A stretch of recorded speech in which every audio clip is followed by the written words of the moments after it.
नमस्कार आप सभी का। इस छोटे से संस्करण में आपका अभिनंदन करता हूँ। Justice for Disha, justice for Jiya, justice for Sushant, justice for Abhay, जय शिव शंभू।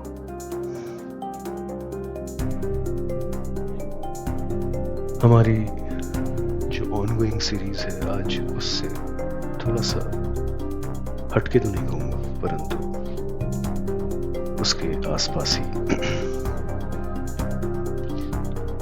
समय हो चला था कि दिशा सालियान के विषय में कुछ बातें आप सबके समक्ष रखी जाएं, जो बातें हम पिछले 2 वर्ष से निरंतर परस्पर करते आ रहे हैं।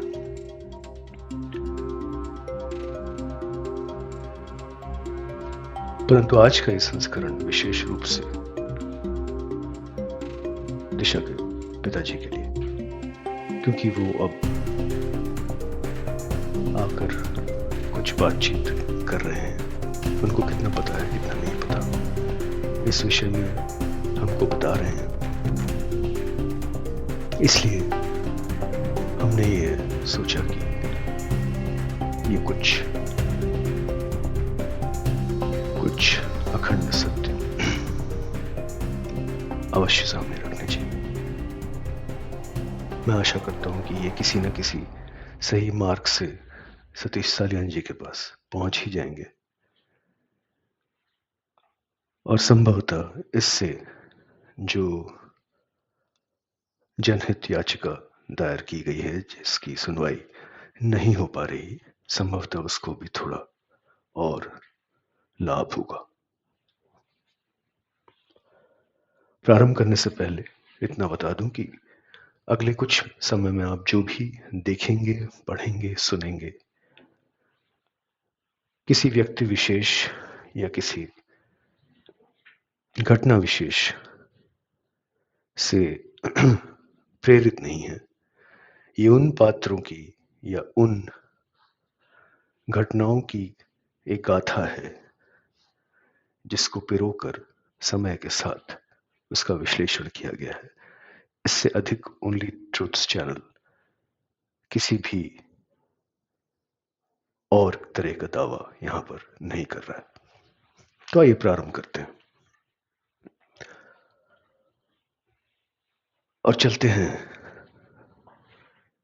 रीजन गैलेक्सी मलाड की तरफ और थोड़ा जानने का प्रयत्न करते हैं कि क्या ये दिशा की मृत्यु की जगह थी भी या नहीं। कहा गया कि उनका शव इस बिल्डिंग के बाहर, उसके कंपाउंड वॉल के बाहर प्राप्त हुआ, जिसका पता आप यहां देख सकते हैं। ऐसा कहने वाले में कई लोग थे,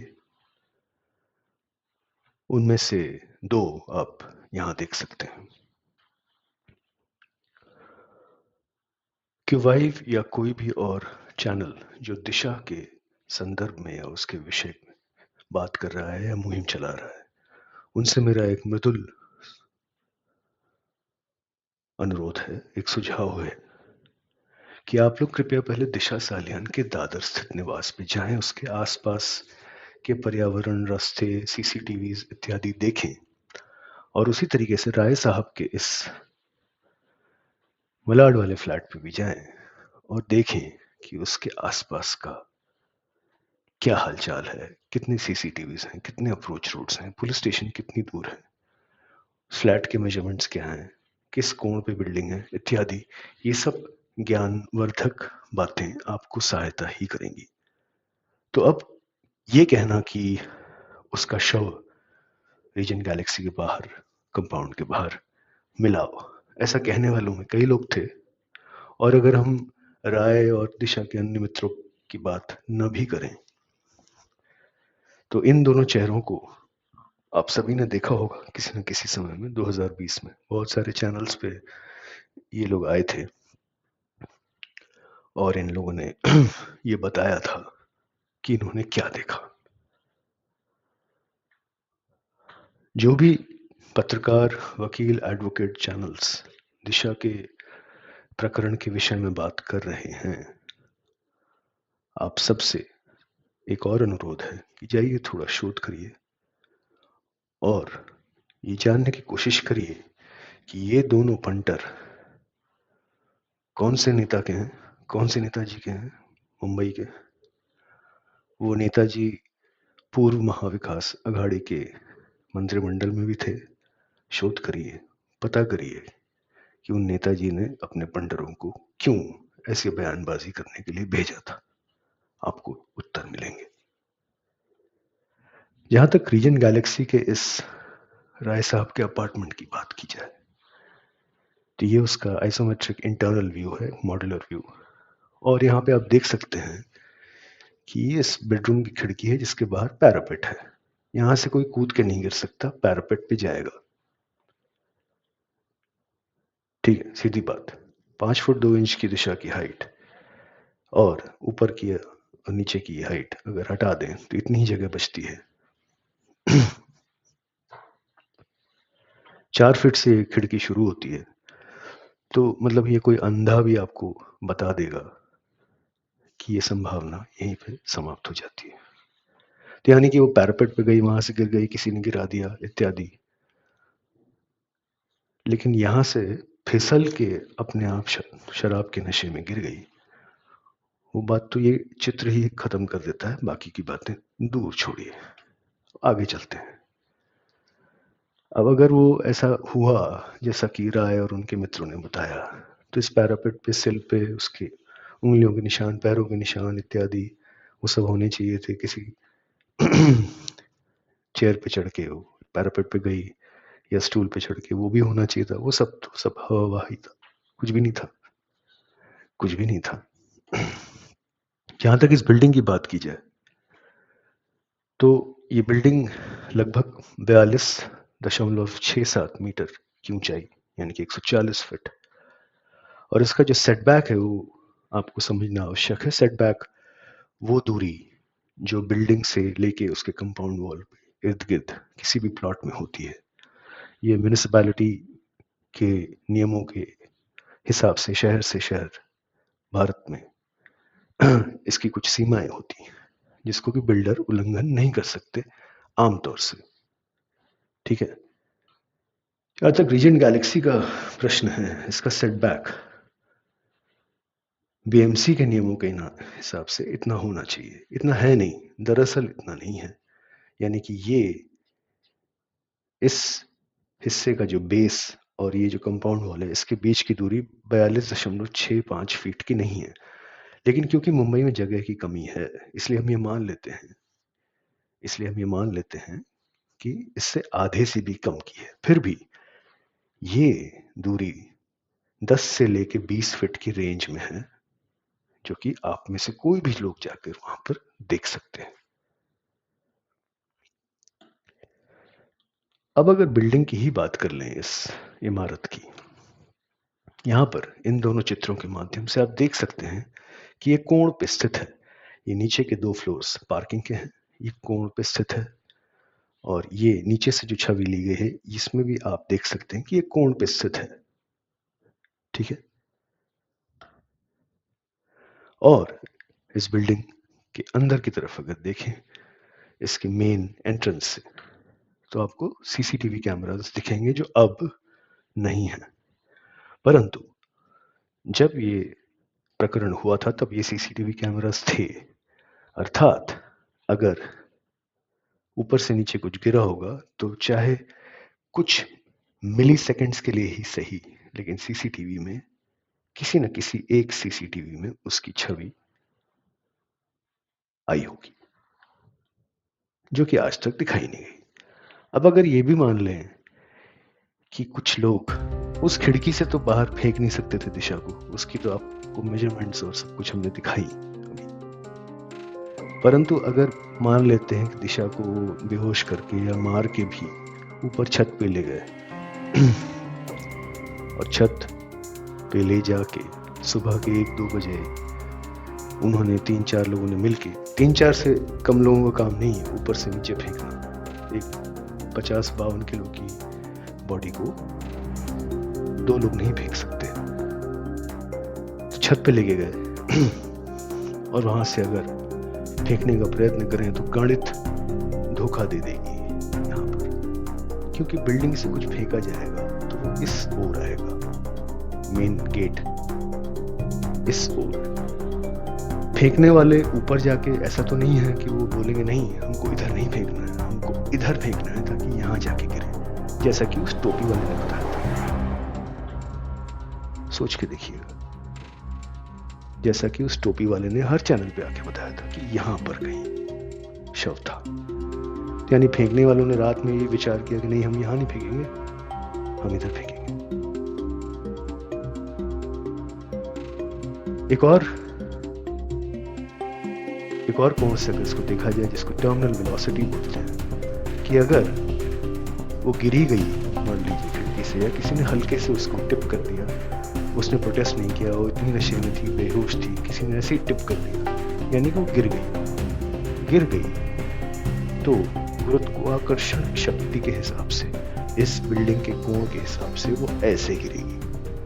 और ये जो कार पार्क की एक्सटेंशन आप देख रहे हैं, ये जो 2 फ्लोर्स हैं नीचे के जो पहले सफेद में थे, इनसे आके लड़ जाएगी। लगभग 4 सेकंड में इस कार पार्क को हिट करेगी और उसके बाद या तो यहीं पे या यहीं बिल्डिंग के अंदर कहीं गिर जाएगी। एक और समीकरण ये भी बनता है कि मान लीजिए उसको 3-4 लोगों ने ऊपर से प्रोजेक्ट करके फेंका। ये भौतिक विज्ञान का आधार है कि आप कोई भी चीज, चाहे वो गेंद हो चाहे कोई इंसान हो, आप ऊपर से या कहीं से भी उसको फेंक रहे हैं कुछ दूरी पर, तो पहले आपको ऊपर की तरफ फेंकना पड़ेगा और फिर वो पैराबोलिक आर्क में गुरुत्वाकर्षण की शक्ति के अनुसार नीचे गिरेगी। इट्स अ पैराबोला, जिसको प्रोजेक्टाइल थ्रो या प्रोजेक्टाइल मोशन भी बोलते हैं। ऊपर से अगर फेंकेंगे, ऊपर से मान लीजिए फेंका गया था या हुआ ऐसा, तो प्रोजेक्टाइल मोशन के हिसाब से अगर उसको 50 मीटर प्रति सेकंड की इनिशियल वेलोसिटी से प्रोजेक्ट किया गया छत से, ठीक है, छत से, क्योंकि काफी ज्यादा है, तो ये रेंज जो है, जो पैराबोलिक रेंज है इसका, वो यहां से पैराबोलिक रेंज ऐसे आके कहीं पे दूर जाके गिरेगा। यानी कितना दूर? 220 मीटर दूर, 220 मीटर दूर। और इस बिल्डिंग के सामने एक वेस्ट पैच है, प्लॉट है, ठीक सामने एक वेस्ट पैच प्लॉट है, इस तरफ बिल्डिंग्स हैं। अगर आप जाएंगे तो आप देखेंगे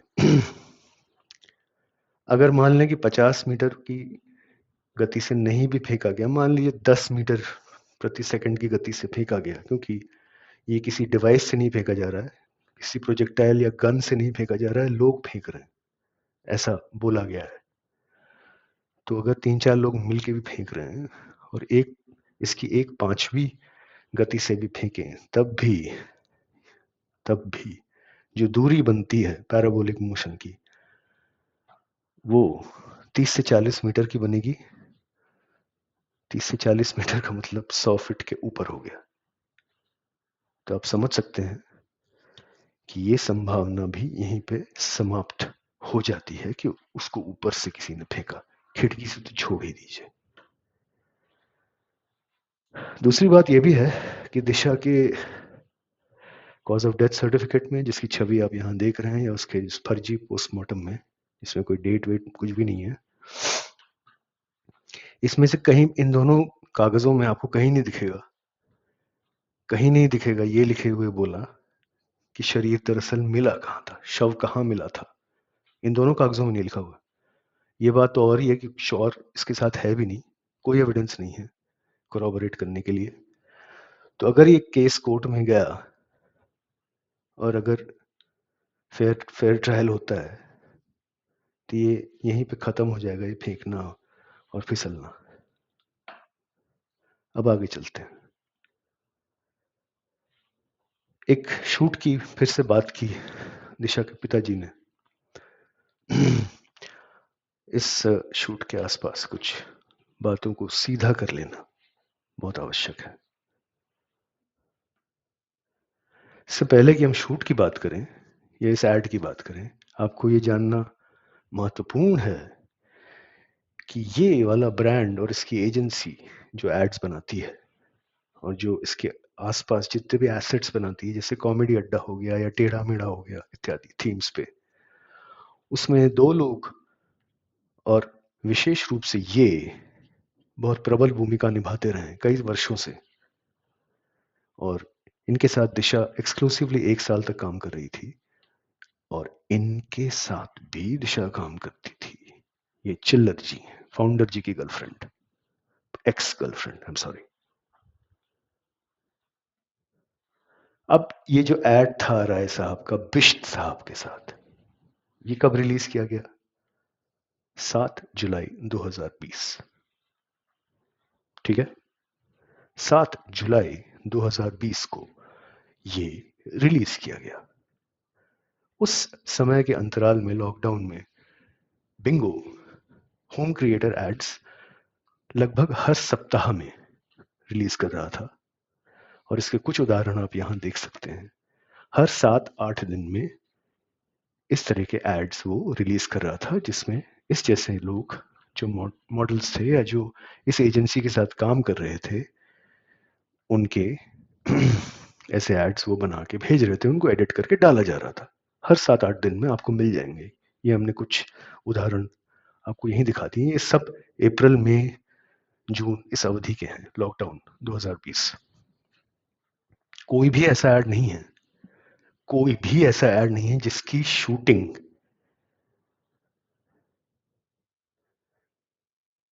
और रिलीज में इतना अंतर हो, क्योंकि ये लोग रेगुलरली बना रहे थे। ये और इस ऐड में 2 हफ्ते का फर्क था, आप स्वयं जाके देख सकते हैं। तो अगर अगर ये बिंगो वाली ऐड 4, 5, 6, 7 इनमें से किसी भी तारीख को शूट हुई जून में, तो 1 महीने तक बिंगो किस बात की प्रतीक्षा कर रहा था इसको रिलीज करने से पहले? हो सकता है कि क्योंकि दिशा की मृत्यु हो गई थी, सुशांत की मृत्यु हो गई थी, आग लग गई थी हर तरफ, बवाल हो गया था, ये कारण हो सकता है। लेकिन बवाल सिर्फ जून में नहीं था, बवाल तो जुलाई में और बढ़ गया था। तो जुलाई में क्यों रिलीज किया? नहीं, इसका कारण ये नहीं है। इसका कारण ये है, इस एड की शूटिंग राय साहब की रीजन गैलेक्सी के ही अपार्टमेंट में हुई है, परंतु जून के पहले सप्ताह में नहीं हुई है।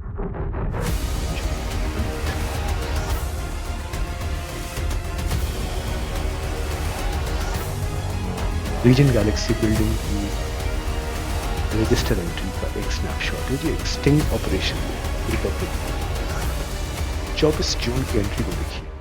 हिमांशु शिखरे, लारा शिखरे, अदनान और 1-2 नाम है। आज हम इन नामों में नहीं जा रहे हैं, बट 24 जून को ये सब गए थे रीजन गैलेक्सी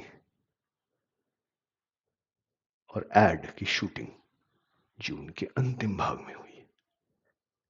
ये बात और है कि जून 1 से लेकर जून 15 तक की कोई एंट्री नहीं मिली, सारे पन्ने फाड़ दिए गए थे। लेकिन 24 जून को आपको ये दिख रहा है कि शिखरे साहब और उनके साथ कुछ और लोग रीजन गैलेक्सी में गए थे। ये भी जान लें, शिखरे राय के मित्र नहीं थे, वो दिशा के स्कूल और कॉलेज के मित्र थे।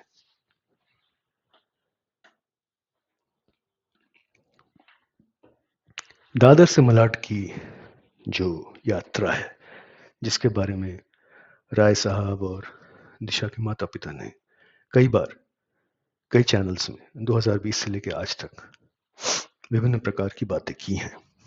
राय ने तो 1-2 बार ही की है, पर इस यात्रा के पीछे ये जानना आवश्यक बन जाता है कि क्या ये दोनों एक साथ रह रहे थे लॉकडाउन के समय, जैसे हमें बताया गया, और क्या ये एक साथ दादर से मलाड गए थे?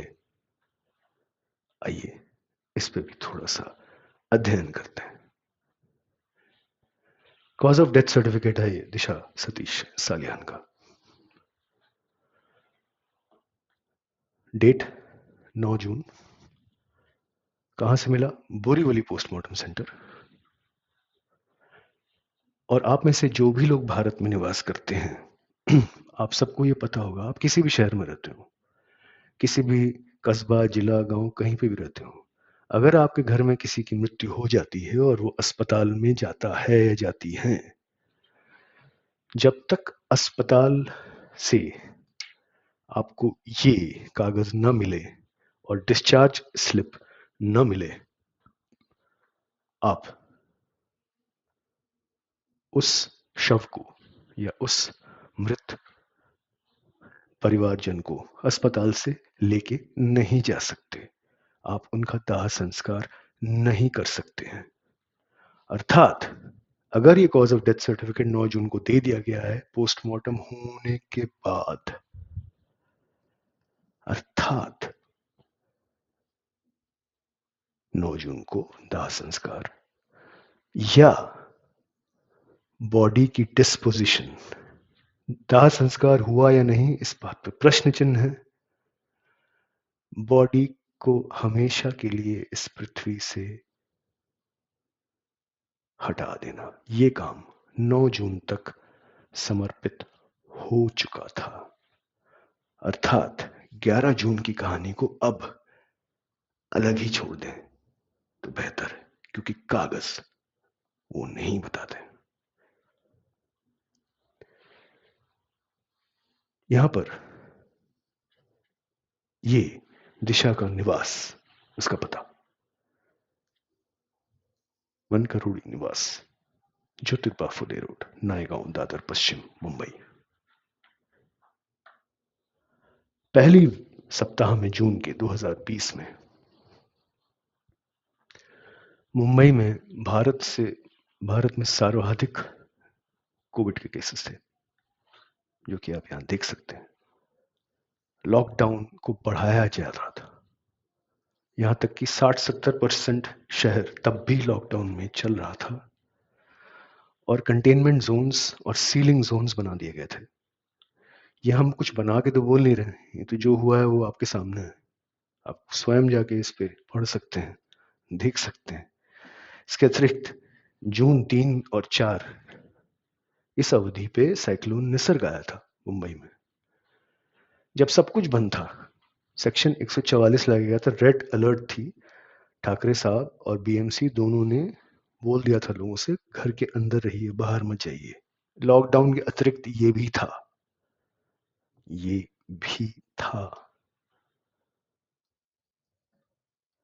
और ये कंटेनमेंट जोन्स की वो सूची है जिसमें आप देख सकते हैं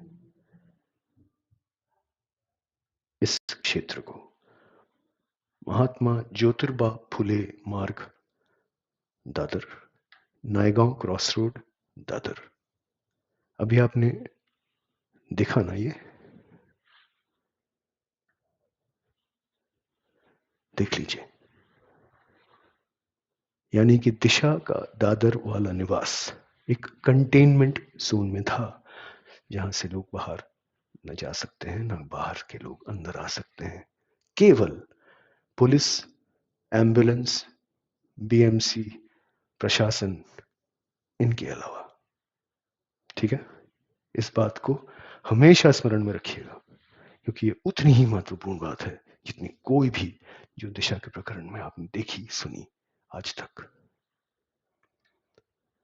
अब पुलिस ने क्या बोला था कि वो 8 जून को दादर से मलाड आई।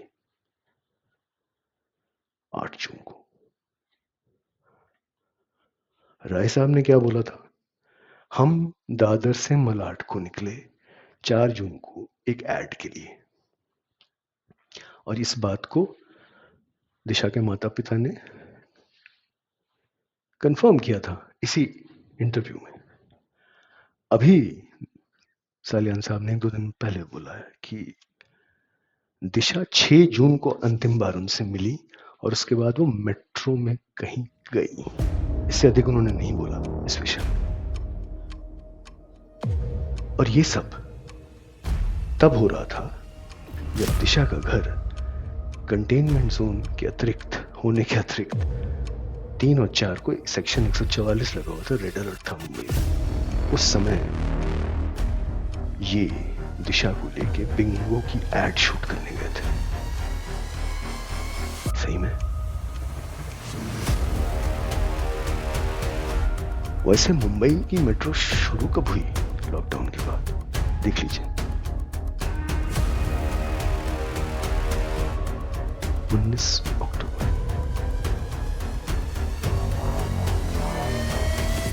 तो जून के पहले सप्ताह में दरअसल दिशा थी कहां? तो पुलिस ने क्या किया कि ये भी न्यूज लॉन्ड्री के ही इंटरव्यू के सोर्सेस से इन्होंने दिशा के बहुत रिकॉर्ड्स ट्रैक किए। एंट्री और एग्जिट के रजिस्टर पेजेस फटे हुए नहीं थे। अभी हमने आपको झलक दिखाई। माता पिता इस बात से पूरी तरीके से सहमत थे कि उन्होंने सीसीटीवी पुलिस ने देख लिया है, कुछ भी गड़बड़ नहीं है। और पुलिस ने रोहन और दिशा के आवागमन को ट्रैक भी किया जून के पहले सप्ताह के। लेकिन कोई ये नहीं बता रहा है कि दिशा दरअसल जून के पहले वीक में अगर दादर में थी तो निकली कैसे, कहां गई, कैसे गई? क्या प्रशासन के किसी आदमी ने निकाला? तो क्यों निकाला? और ये लोग सब झूठ क्यों बोल रहे हैं?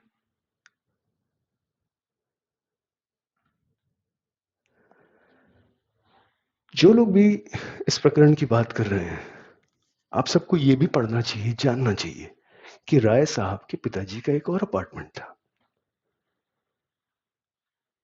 कटारिया कॉलोनी, दादर पश्चिम में।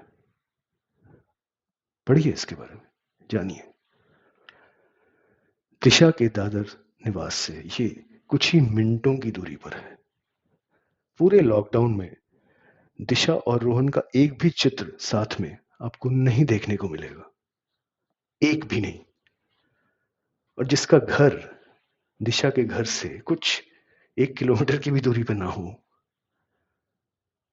एक भी चित्र नहीं है साथ में रहने का, तो इस बात को मान लेना थोड़ा कठिन हो जाता है कि दोनों साथ में रह रहे थे एक घर में। क्या आवश्यकता थी? राय साहब को तो अपना घर यहाँ पर था एक, तो उनको उस घर में रुकने की क्या आवश्यकता थी? जवाब है, कोई आवश्यकता नहीं थी।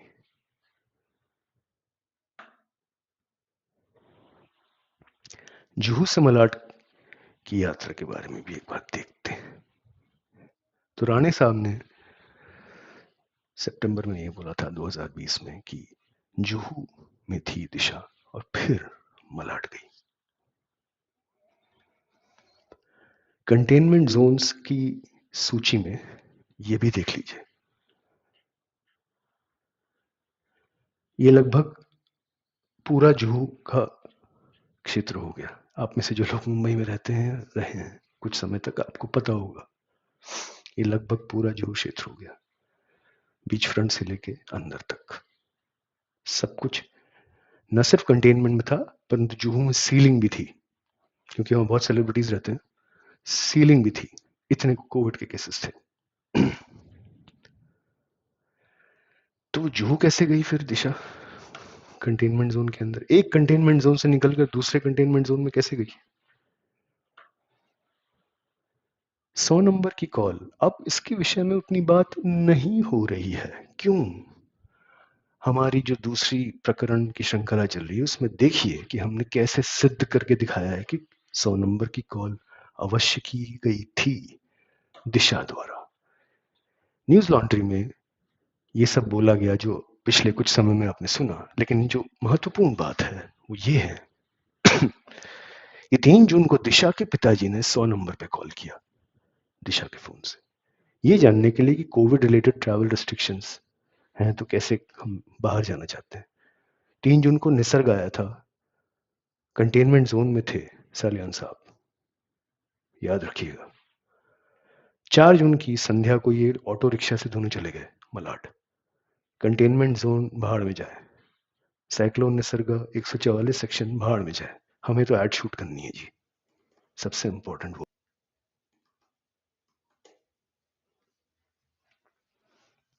अब ये भी देख लीजिए कि दरअसल 8 जून को दिशा सालियान के नंबर से 100 नंबर पे लगाया गया था या किसी और तिथि को, देख लीजिए, ये हम लोग दिखा चुके हैं। तो सालियान साहब ने ये कहा था कि उन्होंने 10 मई को ये कॉल की, 10 मई को ये कॉल की थी, जिसकी रिकॉर्डिंग पुलिस के पास है, और वो सफाई के लिए जाना चाहते थे मलाड। पुलिस ने परमिशन दे दी, वो चले गए, सफाई करवा के दादर वापस आ गए। 10 मई 2020 की बात हो रही है, 3 जून 2020 की बात हो रही है, यानी कि सालियान साहब और उनके परिवार से एक बार नहीं 2 बार इस 100 नंबर की कॉल के विषय में दबाव, भय या जो भी आप समझ लें, इस तरह की झूठी जानकारी दी गई।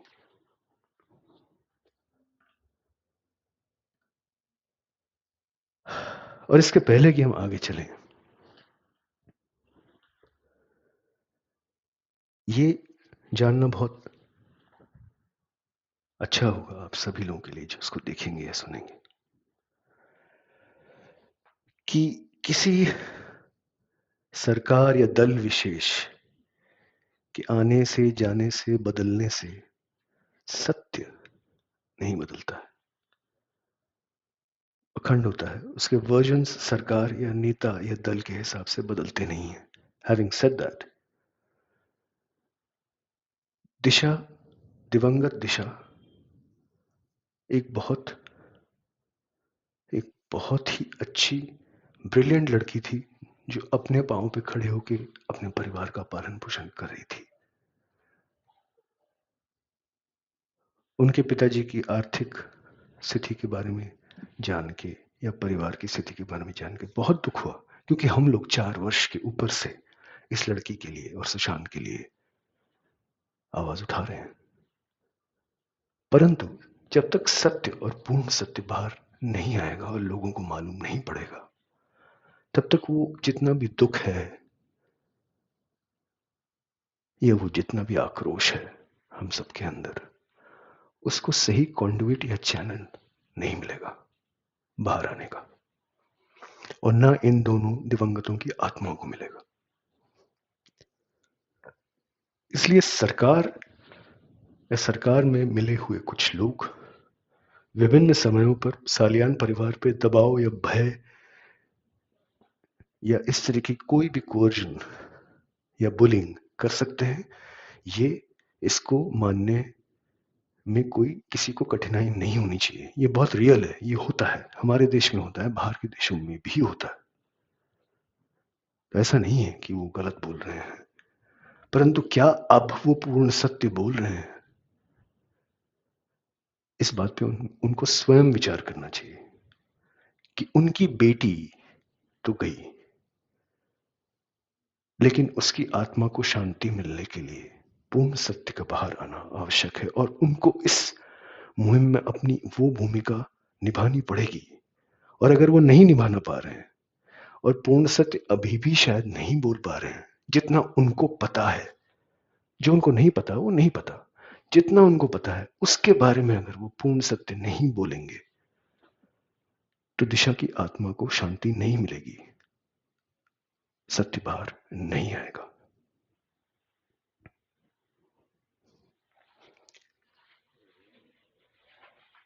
अब जैसे आज तक जो भी दिशा के प्रकरण से जुड़े हैं, सबको ये पता है, ये बताया गया है कि उसका शव शताब्दी अस्पताल में ले जाया गया, जो कि कांदिवली में सरकारी अस्पताल है। लेकिन 2 दिन पहले सालियान जी ने बोला कि उनको जोगेश्वरी के किसी सरकारी अस्पताल में बुलाया गया था। मान लेते हैं कि पहले वो नहीं बोल पाए सत्य के, लेकिन क्या अब वो सत्य बोल रहे हैं? क्या सच में दिशा का दाह संस्कार हुआ है? क्या उसके कोई चित्र या वीडियोस वो साझा कर सकते हैं? जब उन्होंने कहा कि 2 दिन के बाद वो दोबारा गए और उन्होंने दिशा को देखा, कैसे देखा? अगर वो ऊपर से गिरी थी तो उसका बचा ही क्या होगा देखने के लिए? अगर उन्होंने दिशा के शव को देखा, अगर उन्होंने देखा, मैं फिर से बोल रहा हूं, अगर उन्होंने देखा, इसका मतलब वो ऊपर से तो नहीं गिरी थी।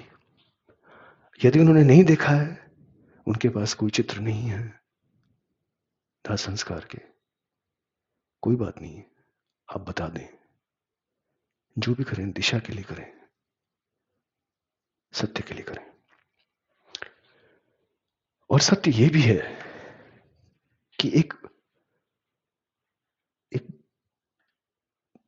एक व्यक्ति था जिसने दिशा के बारे में सत्य बहुत पहले बताया दिया था।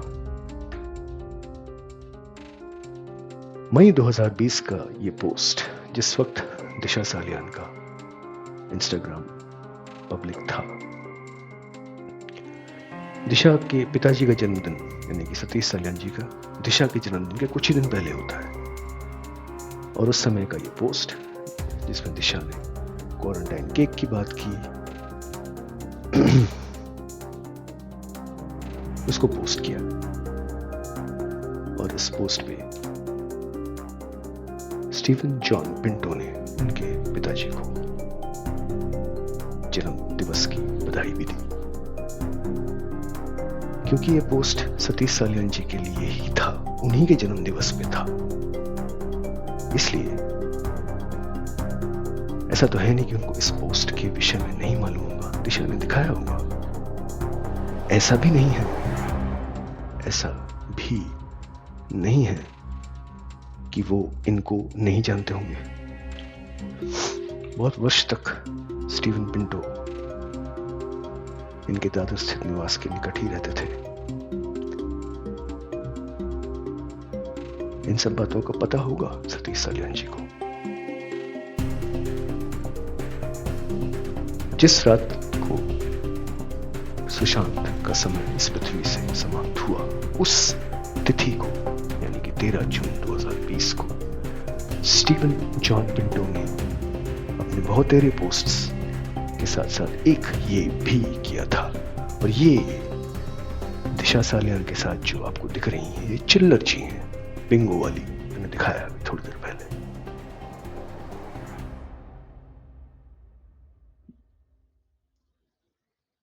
Can't slip, terrace, not tipsy, not an accident, 4 friends, boyfriend, maladjusted।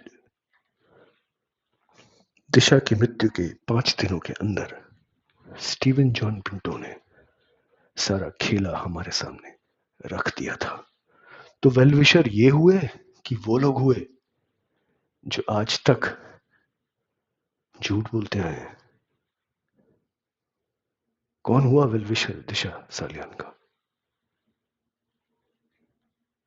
फिसल नहीं सकती, टेरेस नहीं है, शराब के नशे में नहीं थी, एक्सीडेंट नहीं है, 4 मित्र हैं, एक तथाकथित विशेष मित्र हैं, सबको मलाड में एडजस्ट कर दिया गया।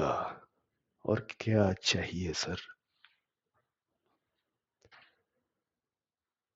इससे अधिक और इससे डायरेक्ट क्या चाहिए?